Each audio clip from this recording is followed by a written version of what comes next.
Welcome back to Amazingly Average, the show with advice for amazingly average authors and actors. My name is John, and I want to take a moment to acknowledge that something horrible happened in Orlando, Florida this last week. Amongst a mass shooting in a gay club in Orlando, Florida, there was a singer named Christina Grimmie who was murdered after one of her concerts. She's somebody who I've actually seen do her thing for a while, and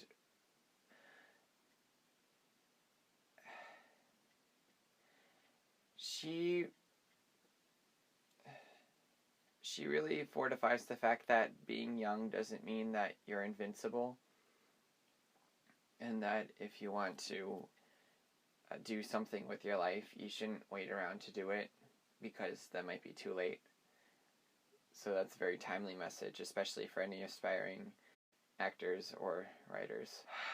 Sorry. Back to Scream. This week's episode of Scream was called Vacancy. Now, Vacancy was a horror movie that came out in, I think, 2007. I haven't seen it myself, but I did look up a little description of it, and apparently there's a couple that moves into some remote hotel sort of deal, and they find these cameras hidden around. And what they figure out is that they might become part of a snuff film. A snuff film is one in which somebody is actually murdered, so it's not a stunt or a staged death. Somebody is murdered on film. It's basically Scream 4. During the last episode, Emma encountered her father. In this episode, she has breakfast with him, and he's pretty quick to talk about being a survivor and seeing the faces of your old friends, which is a very bad dad topic to bring up when you're coming back after walking out on your family 8 years ago. Maggie essentially tells Kevin to piss off. Kevin asserts that he's been getting emails from one of Emma's friends, and Maggie realizes that it's Riley, somebody pretending to be Riley. This isn't the only time this episode that somebody pretends to be a dead person. Brooke gets a couple text messages from Jake after she finds out that Jake wasn't the one who left her flowers. He merely replies with "Hasta la vista," and she's like, what, is this some sort of hint at where you're at? Are you with your parents in Mexico? Emma and Kieran are in school. Eli eavesdrops on a conversation and says something awkward about punching his dad, and Kieran makes some sort of Fight Club reference. Kieran definitely doesn't seem to like his cousin. If the nice guy doesn't like his family, then there's got to be something wrong with Eli. Emma tells Eli that he's kind of weird, and sadly, Emma, when a girl tells a guy that he's weird,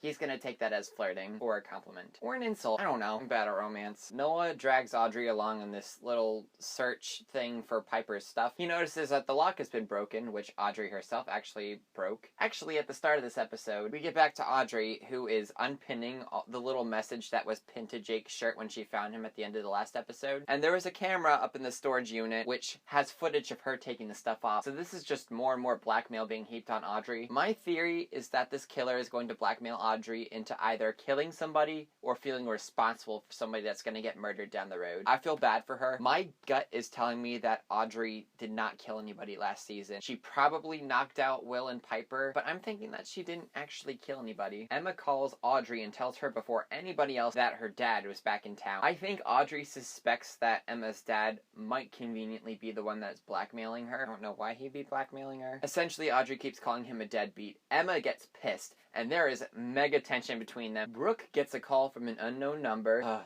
Unknown numbers give me headaches, which they should at this point. At the other end of the line, there is this really creepy voice saying some sort of poem, and instantly she's like, Branson, I blocked you on everything. So we've learned that there is bad blood here, and Brooke has blocked Branson on every single form of social media and a bunch of phone numbers. Brooke is at some sort of pageant, scholarship, whatever thing. I was down here setting up my equipment and missed a minute or two after that commercial break. Yet again, she runs into Gustavo. Gustavo keeps talking about, where's your boyfriend?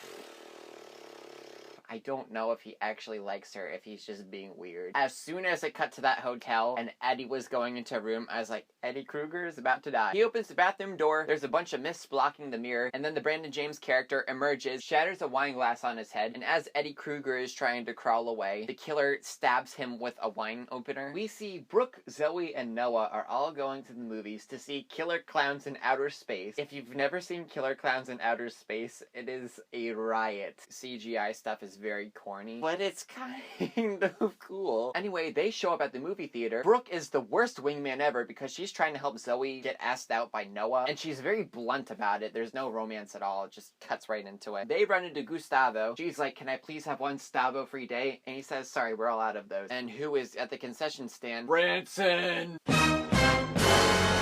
We find out from Branson that he's the one that put flowers on Brooke's car. This is what makes her text Jake saying, "Nice try, jackass," taking credit for the flowers. There's such a burn in this. When Brooke needs help getting out of that conversation with Branson, it's always like, "Hey, Mr. Branson, whatever." Gustavo's like, "Who's this guy?" And then I was like, something along the lines of, "Did you do anything else inappropriate with like a minor?" And he says, "I never liked you, Foster." Branson claims that they were just there by coincidence at the same time, but he's like, "You know, I see you all the time, but I run away because I want to give you your privacy." And she's like, "Yeah, that's a great thing to tell someone that you're always watching." Gustavo warns Noah before they even go into the theater that he might get attacked because he's trying to help uncover an accomplice, and this accomplice might kill him. I think they're trying to make Gustavo look guilty here, but Gustavo, they're making him look so guilty that they basically did everything but paint his hands red. Pretty sure that Gustavo has nothing to do with all this killing and that he's just some kind of like weird kid. When Brooke is trying to tell Branson to piss off, she pretends that she's with Gustavo and like puts an arm around him. Branson is like, "You're not with this guy." And then Gustavo takes his cue to start kissing Brooke. MTV. Audrey gets some sort of like call or text or something from the killer that tells her to meet him or her somewhere. So she blows off trying to help sneak them onto the movie theater. Brooke gets a FaceTime call while she's driving. She answers the phone. She's so consumed by looking at this FaceTime chat that she almost drives head on into another car. Don't FaceTime and drive, Bex. On this FaceTime chat, the killer shows that they're right outside the hotel room where Emma is. Emma gets some sort of message from her father to meet him at his hotel room, and she shows up there, and it was not her father that sent her there. Her father, in fact, says that he checked out all of his stuff and that he was already out, and she was like, "You were about to leave again?" It gets into a little bit of a fight. As the killer is in the bathroom and Emma is about to go in the door, she hears some sort of domestic quarrel outside. She goes outside. This fighting couple, random people, save her life ultimately. And she sees her father beat up a bouncer while he's piss-ass drunk, which is impressive that if you're plastered, you can still beat up the bouncer. Audrey made a 911 call after she got the FaceTime from the killer and told them to go to the motel, that her friend was in trouble. When the police show up, Emma's like, "Audrey, what are you doing here?" And she just kind of makes up like, "Oh, I saw you here." And then when they're like, "Who made the 911 call?" she's like, "Oh, it was me," and points out Emma's dad. Because Audrey called the police when the killer told her not to, which is something that Emma learned in the first season, Audrey reaches under her car seat and pulls out the murder weapon, the bloody cork. What I find fascinating is that Emma still has no idea that anybody has been murdered yet. She just knows that somebody's been tacking up newspaper clippings about the Piper Shaw attacks. One interesting thing that we learned about Kevin Duvall, he admits to Emma while he is drunk that he was drunk once while she was a child and was gonna drive her in the car while he was drunk to go get ice cream or something. Maggie tries to stop them, and he hits Maggie and fractures her jaw. And that is the point where Emma's like, "F you, Dad, I'm done with you. Audrey, I'm sorry." I do feel a little bit bad for Kevin, but I think that's mostly just because, like, he has really sad puppy eyes. Time for the killer predictions. Probably guessed it, I'm gonna stick with Zoe. Zoe was around just enough in this episode and then vanishes for the rest of it. Interestingly enough, Karen Lang is also not in this episode. They kind of hinted that maybe she might be somehow correlated to this, but who knows? Another thing, Eddie Kruger claims that Piper Shaw had another female accomplice. What if this is an accomplice that Audrey doesn't even know about? What if there were two Brandon James murderers and Audrey only put on that mask that one time to knock over Piper and Will? What if there are two female killers, one of them is Piper, and one of them is somebody else that we don't even know? Somebody commented on my recap of the I Know What You Did Last Summer video that they think Noah might actually be the one that's harassing Audrey on the phone, trying to get her to confess. While I'm not totally positive about this, it seems like a very smart suspicion, but I doubt that Noah would put a murder weapon under Audrey's car, so I'm not so sure about that idea anymore, but that's something to consider. Thank you for watching, folks, and I will see you next week.